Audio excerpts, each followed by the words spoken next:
You ask Tiger to solve. This deals with linear equations with one unknown.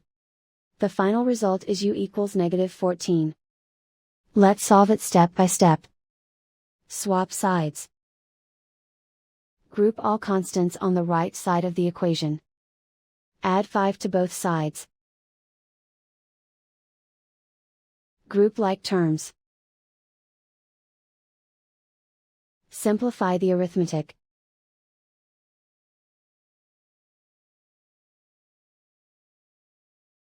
Isolate the u. Divide both sides by 3. Simplify the fraction. Find the greatest common factor of the numerator and denominator.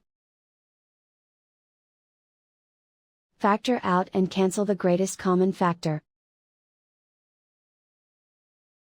And so the final result is u equals -14.